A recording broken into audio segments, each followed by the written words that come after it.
They told the CEO the chassis was dead. A single dad rebuilt it and won the championship. 3 engineers signed the report. It was 11 pages long, and every page said a version of the same thing. The chassis was beyond recovery. Frame rails compromised at 4 load points. Subframe geometry outside correctable tolerance by 17 millimeters. Roll cage integrity uncertain following the impact. The car, a 2019 Vantage Motorsport GT3 prototype that had been the centerpiece of the Callaway Vance racing program for 2 seasons before it went into the wall at turn 9 of the Hargrove circuit at 141 miles per hour, was, according to those 3 engineers, finished.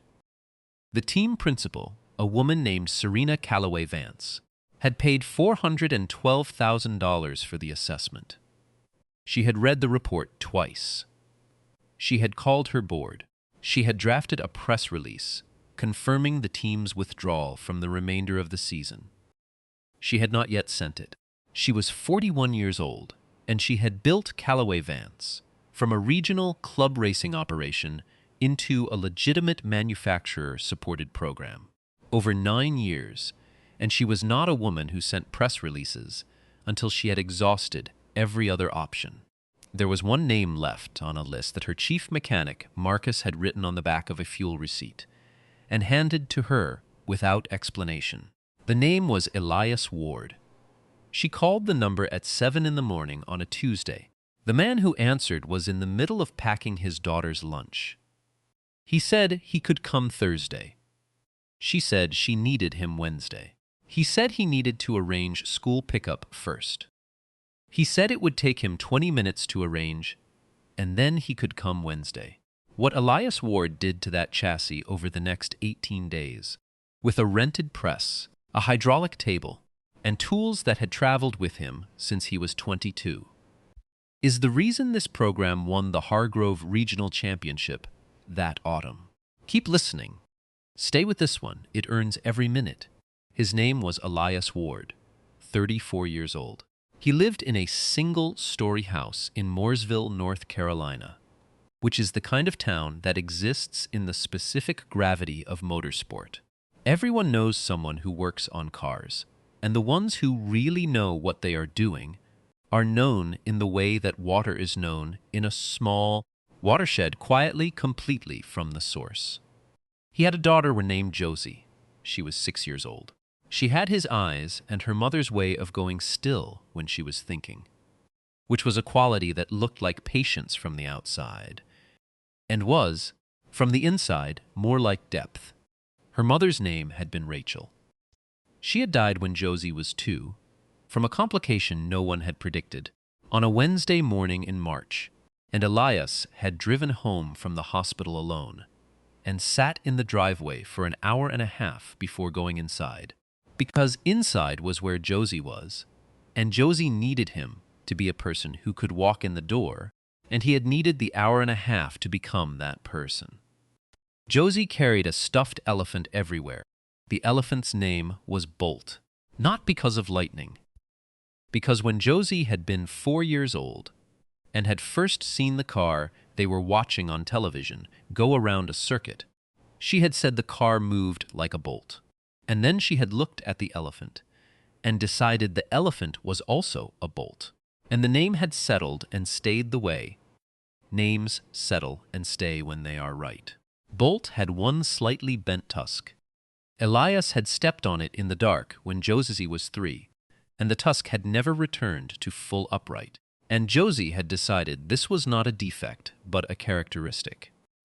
And Bolt was present at the kitchen table in the mornings and in the truck on the way to school and in the after-school program until pickup, and, on occasion, in Bay 4 of the shop on Industrial Drive that Elias leased month to month, and that contained, on any given day, the kind of work that did not come to you through advertisements. Elias had worked in motorsport for 12 years, not as a driver, as the person who made it possible for drivers to drive. He had worked 3 seasons as a fabricator with a GT program that had been serious without being funded correctly. and then 2 seasons with a manufacturer-backed team in the Carolinas that had been funded correctly without being serious. Enough. And then Rachel had died, and Josie had been 2, and he had come home to Mooresville and opened the bay on Industrial Drive and done the work that came to him, which was the right kind of work in the right amount.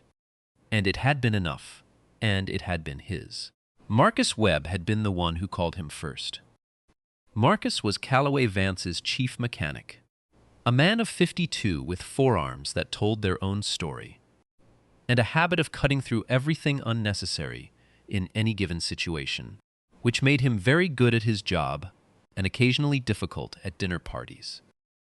He had worked with Elias on a roll cage rebuild 3 years ago on a car that 2 other fabricators had said was not rebuildable.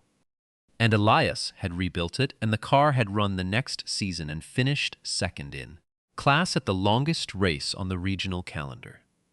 Marcus had written the name on the back of a fuel receipt and handed it to Serena because he had run out of other names and because he trusted the one he had left. He had not told Elias it was a GT3 prototype. He had said only, bad impact damage, frame rails and subframe, team needs an assessment, and possible rebuild. He had said the team's own engineers had called it unrecoverable. He had said Serena Callaway Vance needed to hear a different opinion or a confirmed one. He had said the car was at the team's facility in Concord. Elias had asked 2 questions. The first was, what was the impact speed?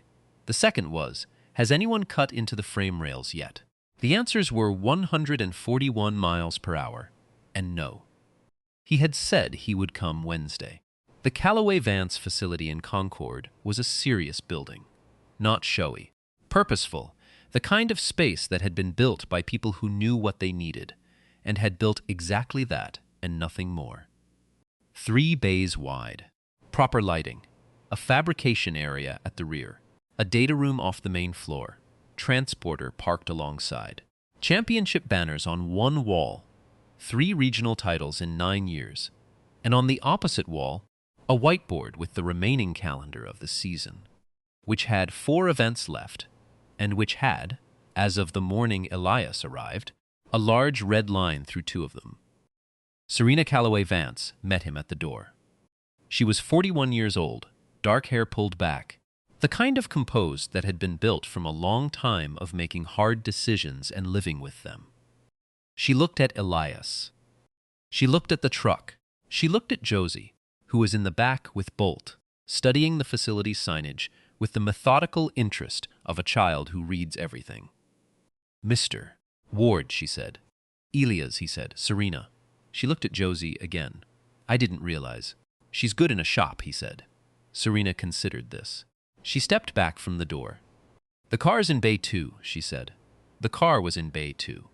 It was on a rolling stand, driver's side facing the entrance, and the damage was visible before you were close to it, which was always a sign of something significant, because significant damage was the kind that announced itself from a distance.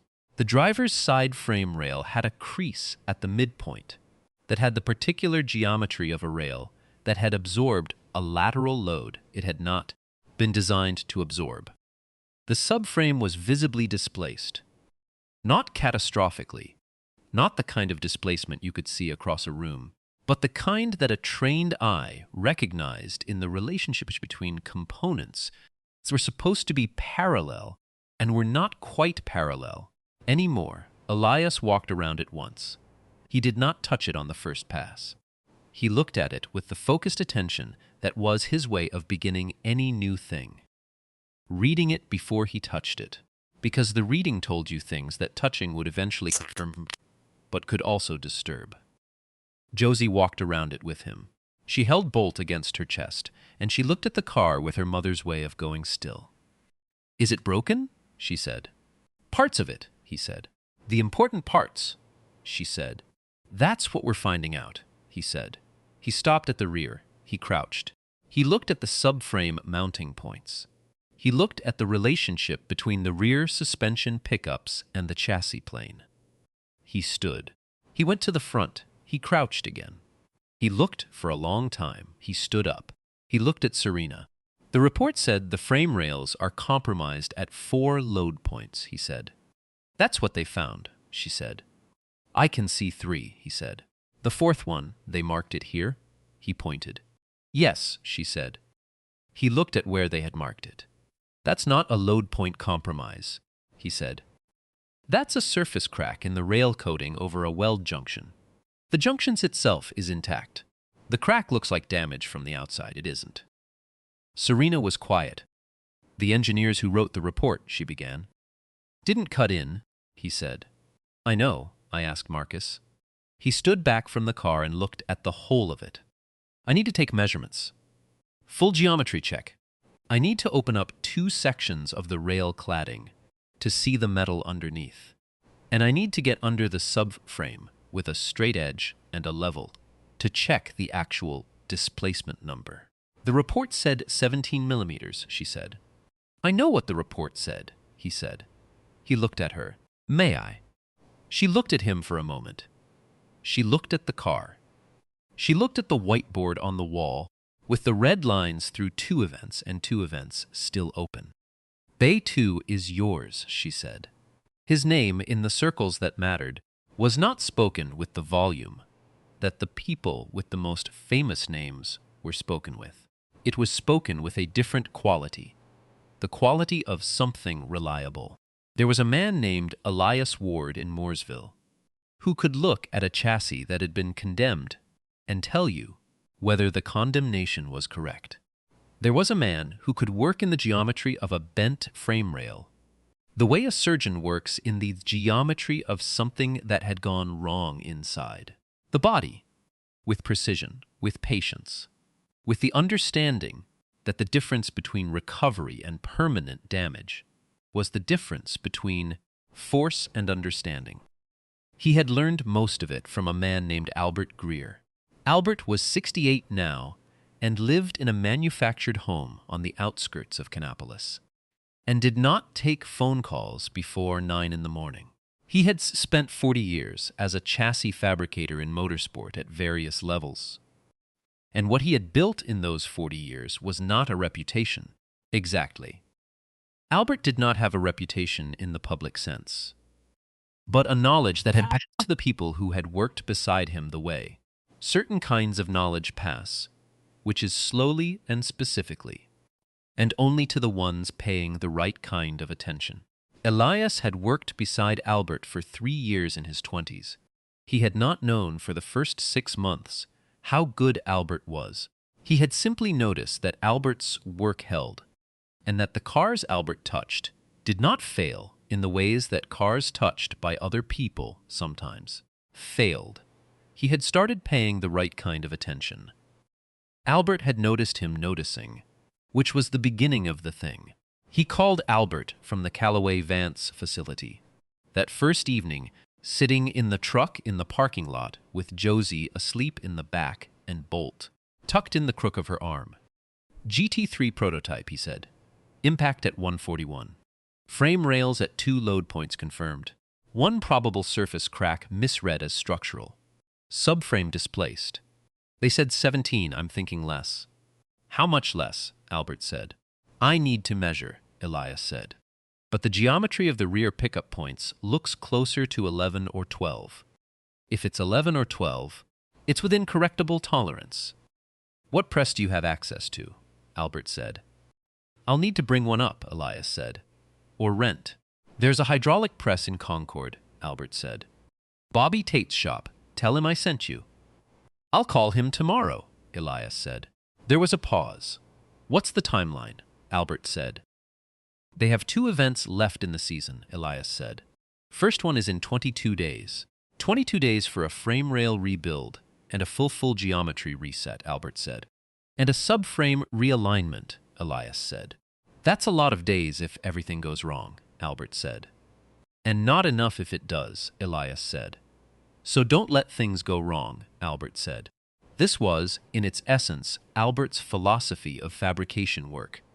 And it was less simple than it sounded, because preventing things from going wrong required understanding. Before you touched anything, exactly what was wrong and exactly what was not. And the failure to make that distinction was the beginning of most of the problems Albert had seen in 40 years. "How's the little one?" Albert said. "She named the elephant Bolt," Elias said. "Good name," Albert said. "Good night, Elias." "Good night, Albert," Elias said. The actual displacement of the subframe was 11.4 millimeters. Elias measured it on Thursday morning with a precision straight edge and a digital level, and a process that took 2 hours because he measured it 4 times before he was satisfied with the number. The 4 measurements agreed to within 0.1 millimeters, which was the level of agreement he required before he committed a number to the notebook. He showed Serena the notebook. He showed her the measurements and the calculation and the conclusion. "The report said 17, she said. "The report used a visual estimation method," he said, "not a direct measurement. Visual estimation of subframe displacement in a GT3 chassis, with the cladding intact and the suspension still attached, will read consistently high. The cladding creates a visual offset." She looked at the number. 11.4 is recoverable, she said. "With the right presswork and a full geometry reset, yes," he said. "I've corrected larger displacements than this on cars that raced the following season." She looked at him. She had been looking at him in the specific way of a person who is trying to correctly calibrate trust, not giving it freely, not withholding it arbitrarily, but measuring it against what she was seeing and hearing, and what her instincts, sharpened by 9 years of running a racing program, were telling her. "The 2 confirmed rail load points," she said. "I need to open the cladding to assess them fully," he said. "But from what I can see, 1 is a clean deformation, controllable, rebuildable. The other one," he paused. He chose his words the way he chose his tools, with attention to the specific purpose. "The other one is going to take the most time. The deformation has a secondary kink in the lateral plane. It's not just a compression event. It's a twisting event. Getting the geometry back on that rail without introducing stress at the weld points is going to be the work." "How long?" she said.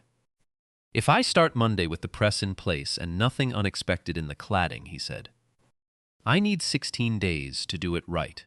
I can do it in 12 if I cut corners I don't want to cut." She looked at the whiteboard. "You said 16, she said.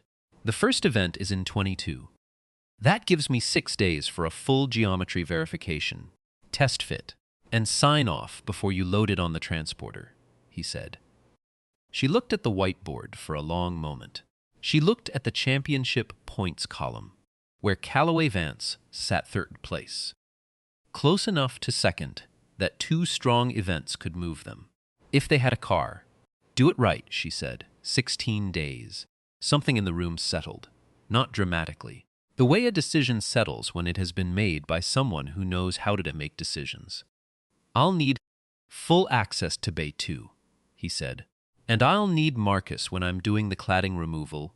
He knows the chassis architecture better than anyone. And I'd rather have a second set of eyes on the metal before I commit to the press work." "Marcus is yours," she said. She looked at him. "Anything else?" he thought. "Josie's going to be here some afternoons," he said. "After school." Serena looked at the bay. She looked at the folding chair that had already appeared in the corner of Bay 2, positioned at the precise angle that would give a 6-year-old a clear sight line to the car without being in the way of any of the work. "I'll have someone bring a better chair," she said. Josie came to the Callaway Vance facility on 7 of the 16 days. She sat in the corner of Bay 2 with Bolt, and, depending on the day, homework or a drawing or the small chapter book she had been working through, for 3 weeks. She did not disturb the work. She understood, in the way that children who have grown up in proximity to serious work understand, the difference between being present and being in the way. And she stayed on the right side of that line without being told. Marcus had not worked around children before. He had 4 grown children of his own, and had worked around them when they were young in the way that most parents of that generation worked around their children, which was by being somewhere else when the work was happening. The first afternoon, Josie was in the bay. He had approached the situation with a carefully neutral professionalism. By the third afternoon, he had started giving her running commentary on what they were doing. And why? Not because she asked, but because she listened in the focused way that made you want to explain things carefully. And explaining things carefully was also how Marcus worked. So the two things fit together naturally. On the fifth afternoon, Josie had looked up from her book during a pause in the rail work and said, "Why does it matter if it's 11 or 17? Marcus had looked at her. He had looked at the chassis. He had thought about how to answer this. Because 11 is a problem we can fix, and 17 is a problem we can't, he said. And if you don't measure carefully, you might think it's 17 when it's 11. And then you'd give up on something you didn't have to give up on." Josie looked at the chassis. She looked at Bolt. "That happens with other things too," she said. Marcus had no immediate answer for this. He went back to the rail work, but he thought about it for the rest of the afternoon. The critical section of the work happened on day 9. Day 9 was when Elias and Marcus opened the cladding on the second load point and looked at the metal underneath. And the metal underneath told a story that was, in 2 of its 3 chapters, better than expected, and in the 3rd chapter, more complicated. The deformation was clean at the primary weld. That was the 1st chapter. The lateral kink was manageable with the press, approaching it from 2 directions in sequence rather than 1. That was the 2nd chapter. The 3rd chapter was a crack, hairline, running 42 millimeters along the inner surface of the rail, at the point where the kink reversed, that could not be seen from outside the cladding, and that had not appeared in the engineer's report, because the engineers had not opened the cladding. Elias found it with a dye-penetrant test at 11:23 in the morning.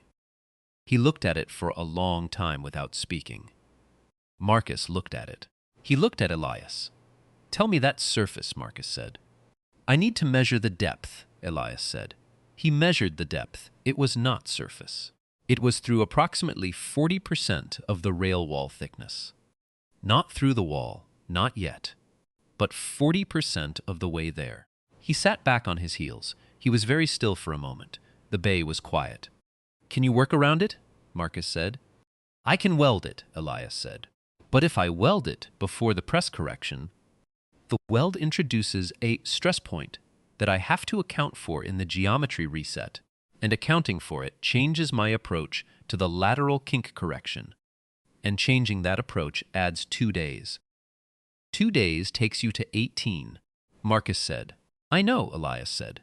"You told Serena 16, Marcus said. "I know," Elias said. He looked at the crack. He looked at it the way he had looked at the entire car on the first day, reading it, not reacting to it. "I need to think for an hour." Marcus went to get coffee. He came back in 50 minutes. Elias had his notebook open. He had 3 diagrams. He explained the approach.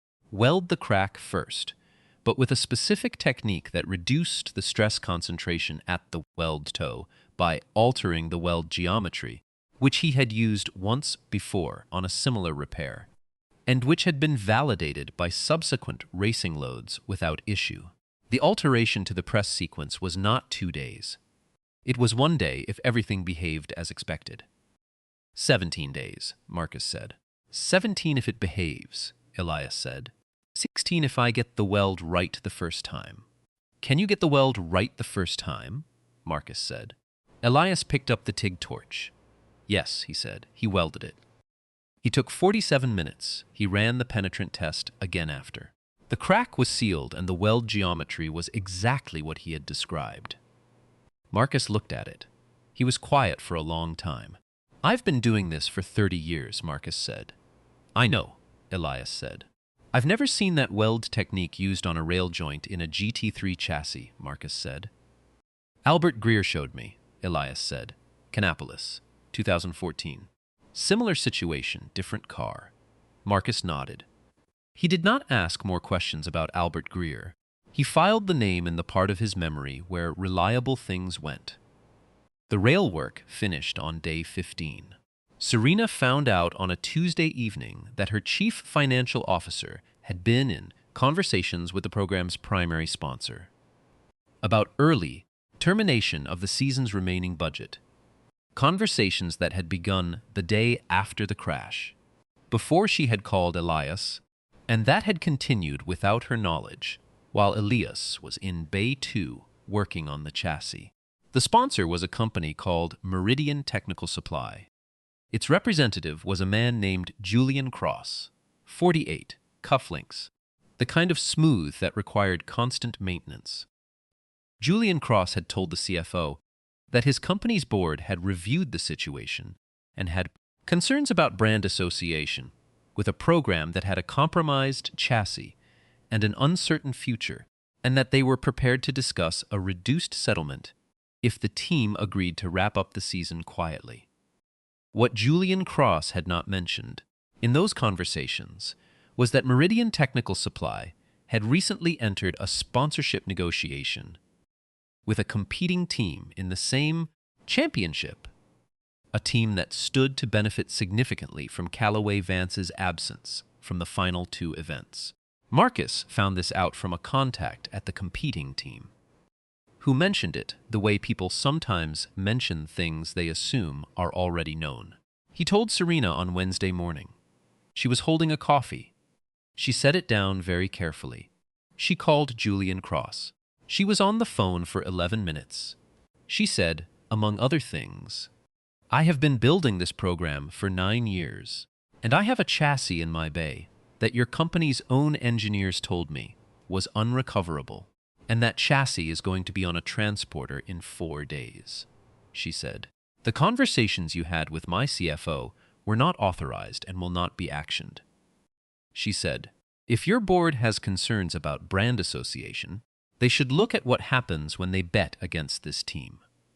Julian Cross said he would take it back to the board. Serena said, "Do that." She ended the call. She walked to Bay 2.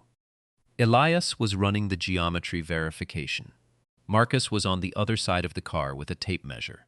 Josie was in the corner with Bolt, and she had, over the course of the afternoon, accumulated a small collection of bolt washers that Marcus had given her to count and sort, which she was doing with the same methodical attention she brought to fractions.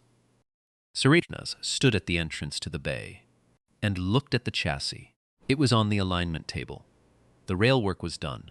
The subframe was reset. The geometry numbers, from what she could see in Marcus's running log on the whiteboard, were coming back to within manufacturing tolerance. She looked at Elias. "How are we doing?" she said. "We're good," he said. "Geometry is clean. I want to do a final full check tomorrow morning, and then she's ready to build." She looked at the car, the chassis that 3 engineers had signed off as dead. "Elias," she said. He looked up. "Julian Cross," she said. "Meridian Technical Supply. Has anyone from that company been in this facility while you've been working?" He looked at her. He was still for a moment. "2 men came through on day 4, he said. Garrett Cross's assistant said they were insurance assessors. Took photographs. "Did you speak to them?" she said. "One of them asked me what I thought the prognosis was," he said. "I told him I didn't discuss ongoing work with people I didn't know." She looked at him. "They weren't insurance assessors," she said. He looked at the chassis. "I know," he said. "I didn't tell them anything." She nodded. She looked at the championship table on the whiteboard. She looked at the 2 remaining event dates, neither of which had a red line through them. "We're going to both events," she said. "That was always the plan," he said. She almost smiled. It was the almost of a woman who had been running a racing program for 9 years and had not run out of things to fight for. 4 days, she said. 4 days, he said. On the evening before the transporter was loaded, Elias sat in Bay 2 with the lights low. Most of the overhead floods off. One work light on the chassis. and he went over it one last time. Not because he doubted the work, because this was what he did at the end of every significant job. He sat with it in the quiet and looked at it whole, and let the whole of it tell him whether it was finished. The chassis was finished. He sat on the rolling stool and looked at the frame rails, which were correct. He looked at the subframe, which was aligned. He looked at the weld at load point 2, which was exactly what he had said it would be. He looked at the geometry verification numbers on the whiteboard, which were inside tolerance at every measurement. He thought about Rachel. He thought about the way she had understood work. Not in technical terms, she had not been a mechanical person, but in the deeper terms of what it meant to do something right. She had been a nurse. She had understood that the difference between care and competent care was attention, and that attention was not a skill you either had or did not have, but a practice you sustained or allowed to lapse, and that most of the damage done in the world was done by people who had allowed the practice to lapse and had not noticed. He had not allowed the practice to lapse. That was the thing he could say with certainty. He had not allowed it to lapse in the bay, and he had not allowed it to lapse in the house in Mooresville, and sustaining both things at the same time was the work that did not show up in any notebook, but that was, in the final accounting, the more important work. He picked up his phone. He sent Albert Greer a photograph of the weld. Just the photograph. No text. Albert replied in 6 minutes. That's a weld. Elias set the phone down. He turned off the work light. He sat in the dark for a moment. Then he went out to the parking lot, where Josie was asleep in the back of the truck with Bolt under her arm. And he got in and drove home. The Hargrove Regional Championships penultimate event was held on a Saturday in October. The Callaway Vance car qualified second. Marcus had told the driver, a young man named Daniel Frey, who had been with the team for a year and a half, and who had walked away from the crash at turn 9 and had spent 18 days being very quiet about what he was feeling, that the chassis was right. He had told him the geometry was clean and the rail work was certified, and the car was what it had always been. Daniel Frey had nodded. He had gone to the car in the paddock, and he had put his hand on the roof, one flat palm, briefly, and then he had put his helmet on. The car ran second in the penultimate event. It won the final event. The combined points gave Callaway Vance the regional championship by 7 points. Serena was in the paddock when it was confirmed. She stood with Marcus and 3 of the crew members, and she did not cry, which was not because she was not moved, but because she had learned, in 9 years, to save those moments for private.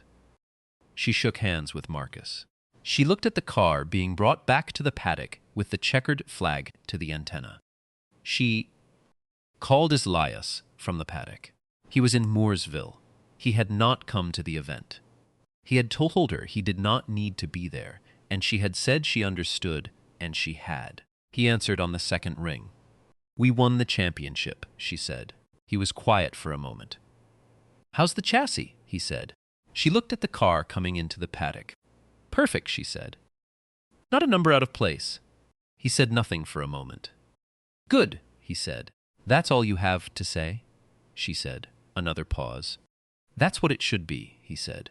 "When the work is right, the car doesn't have anything to say about it. It's just there."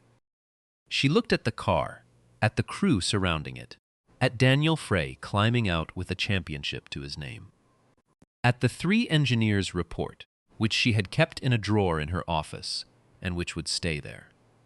"I'd like to offer you a retainer," she said. "Full season next year. I want you with the program." He was quiet. "I need school pickups," he said. "Name the days," she said. "We work around them." Another pause. Longer. "All right," he said. She ended the call. She stood in the paddock with the car coming in and the crew and the championship and the autumn. Light going long and gold over the circuit.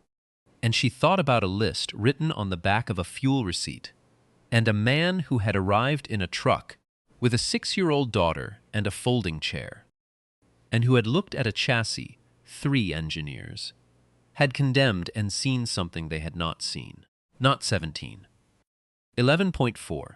The difference between giving up and not giving up, measured in millimeters.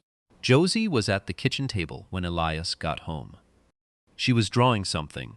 It appeared to be the chassis, or her version of it, which was orange and had wheels in places. Wheels did not typically go and had Bolt sitting inside it in the driver's seat, which was both inaccurate and entirely correct. She had left a space at the bottom of the drawing, which Elias recognized as the space she left when she intended to write a caption and was waiting for the right words. Bolt was on the table beside her. His slightly bent tusk caught the kitchen light. His expression was, as always, one of settled and impartial benevolence. "Did the car win?" Josie said. "The car won," he said. She nodded. She looked at the drawing. She picked up the pencil and she wrote something at the bottom, very carefully, in her precise first-grade printing. He looked at it over her shoulder. She had written, "Dad fixed it so it could." He stood behind her for a moment. He put his hand on the top of her head. "Briefly, the way you touch things you are grateful for." She went back to the wheels, which needed to be rounder. He went to make dinner. The kitchen light was on above the sink. Rachel's green mug was on the shelf where it always was. The house was the same size it had always been, and it held what it held, and it was enough, and he let it be what it was. And the evening came in through the window the way evenings come. And Josie drew, and Bolt watched, and the pencil moved.